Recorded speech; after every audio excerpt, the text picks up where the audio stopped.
Hi everybody, welcome to my channel. If you're new, welcome, and if you're back, big welcome back.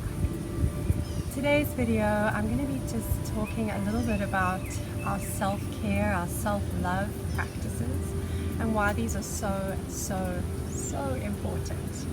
So just find a comfortable seat. Maybe you want to take some notes or pause the video, write some things down that resonate with you. But what does it actually mean, self-love? First of all, I want to make this really clear that this is not a selfish act. To practice self-love, to practice self-care does not make you a selfish human.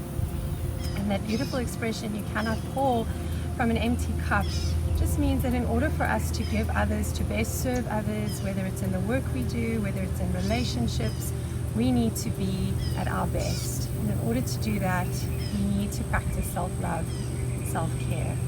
So some of the things that may or may not resonate with you, and I'm just sharing from personal experience as I've moved through my yoga journey, my own self-love, my own self-care, and it's benefited me.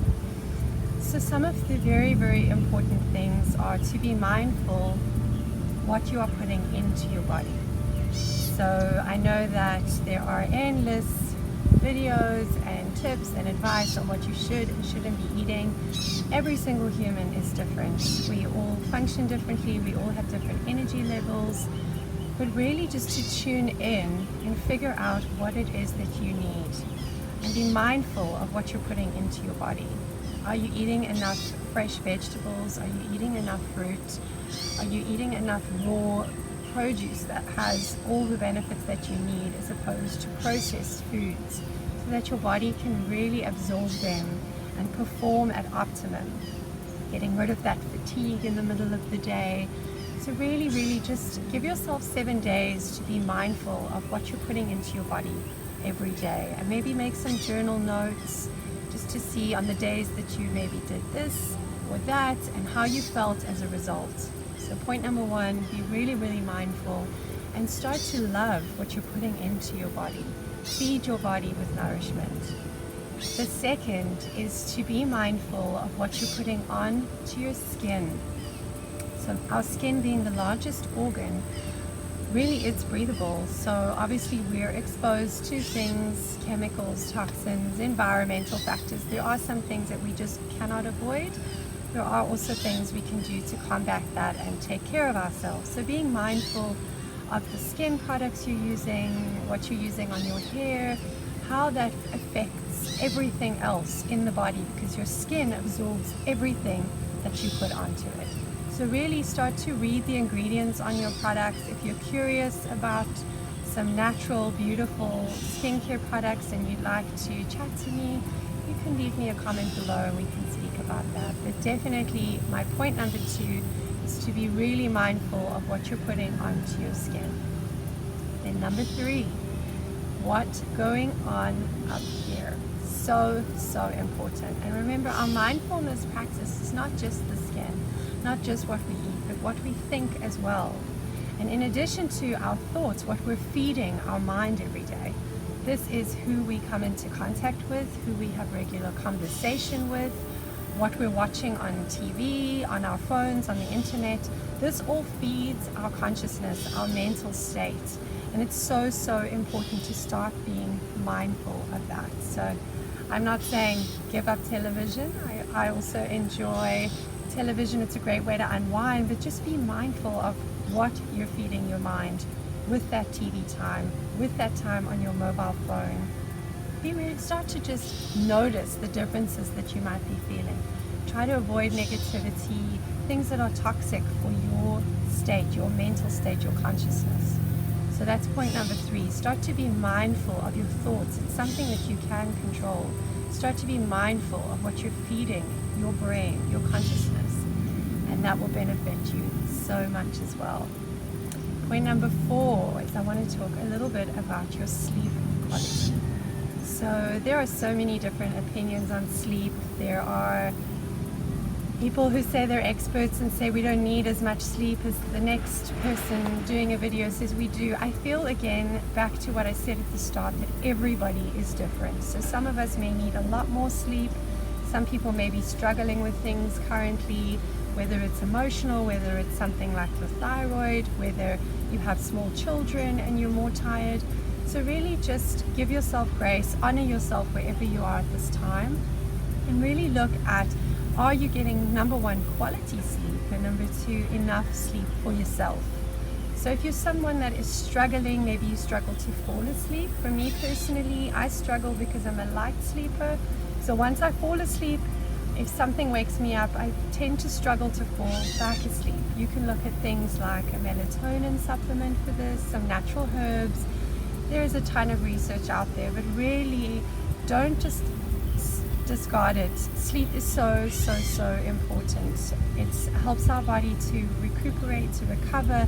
It's how we get new energy for the following day, and it's really vital that we're getting good quality sleep and enough sleep for us where we're at this time. So just be mindful of that. Some people might discard it, oh, I got 4 hours last night, and if that works for that individual, that's great, and the next person might need 8 hours sleep. We just don't know. So really just take that in, that it is such an important thing. And then the next point is your daily movement. If you're somebody that has a job, a profession where you're sitting most of the day, whether it be at a desk, maybe you drive for a living, you're spending a lot of time not moving your body. You're just sitting. That is just not great for our overall being. So you need to make sure that it's a priority, whether you walk for 30 minutes barefoot and get earthed, whether it's a yoga class, whatever that is for you, make sure you are doing daily movement. It doesn't have to be high energy cardio, it doesn't have to be any set thing on any set day, but that you are doing movement every day. This is so good for your blood circulation, for your mental state, releases happy endorphins, allows you to maybe sweat if you need to sweat. So movement is just so important. Obviously, as a yoga teacher, I encourage everybody to try yoga. I feel it's really a beneficial, gentle approach. And there are obviously beginner yoga, advanced yoga. And if it's not something you want to do every day and you prefer something else, that's totally fine. Just make sure you move your body every day. And it can be for 10 minutes, 30 minutes, a few hours, whatever is good for you. Again, honor your body at this time. So movement is so important. I encourage you to include this in your daily life. You will see the benefits. Then the next point I want to talk about is your breath. So obviously, again, reverting back to yoga, we do a lot of breath work. We teach our students about the breath. But breath work is so important because even though we're breathing to stay alive, we tend to breathe sort of to our collarbone. You just take a little breath and you're breathing. What we want to start to teach, and we want to encourage you to do, and I want to encourage you to do, is to breathe all the way into the roots. So placing your hands to the belly, inhale, feel the belly rise. As you exhale, feel the belly pull back. And I encourage you to try at least 10 deep breaths a day for your whole being. Try it for 7 days. Just notice the difference you will feel when you're doing that conscious breath work, that beautiful deep breath work that fills the whole body with new energy, with new life force. It's so vital for our health to do deep breaths. Obviously, we'll benefit more if we're doing this in nature, in a sacred space. Maybe you live near the ocean, you're lucky enough to live near the ocean. Taking in those deep breaths when you're on the beach is just so beneficial for your health.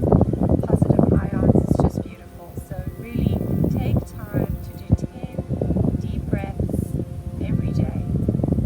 If you go, oh, I forgot to do my deep breathing yesterday, do more the next day. But trust me, include your breath work, your deep breath work into your life. You're going to benefit so much. And then the next point I want to mention is some journaling. Maybe for you it's reading.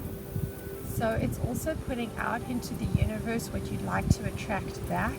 And it's also giving yourself that power to write down how you're feeling. It could be a form of release, journaling. It could be a way for you to process feelings. Whatever it is for you, there's a lot of power in taking time. And this doesn't have to be a daily practice for everybody. For some, they feel it is very beneficial to journal every day.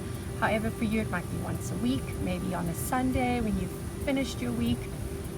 Taking time out, either if it's digitally and you prefer doing it on a laptop or an iPad, or taking a pen and paper, just finding that quiet time and sit and see what comes up for you. Maybe you want to set goals in that journal, where you'd like to see yourself in 6 months' time, 1 year, 2 years, whatever it is for you. Journaling is a very powerful practice, and I encourage you to try it. And the next one is meditation. So this is such an interesting topic because I understand that meditation is not for everybody. I've had students tell me they just simply feel they sit, their mind gets really busy, and they don't feel they can get it right, if we can say. There's no right or wrong. So for you, if you need guidance and if you're new to meditation, I encourage you to spend some time on YouTube. Check out the different guided meditations. I have some on my playlist, but there are many, many others. You can put in some headphones and just allow that voice to guide you. You can start with a short meditation of 3 minutes. You can go up to 30 minutes, 1 hour. Start slow if you're new to meditation, but definitely don't rule this out. Try it. Try sitting quietly and feel the benefits of meditation. I could do a separate video because I could dive into that for hours. So really try meditation. Try including this in your life. I hope that just working through these few points, just writing them down, and if it feels overwhelming, start with one at a time. Start with one at a time and work your way through this list. You really will feel the benefits just by being open, just trying something new, open to investing in your well-being, your overall well-being of the mind, the body, the spirit. So I encourage you to take this into your own life, and please let me know below what you think, what you've started to try in your own time, in your own practice. I'd love to hear from you. And if you enjoyed this video, please give it a thumbs up, subscribe, and share with your community. Much love and light to you all. May we have mindful thoughts, words, and actions always.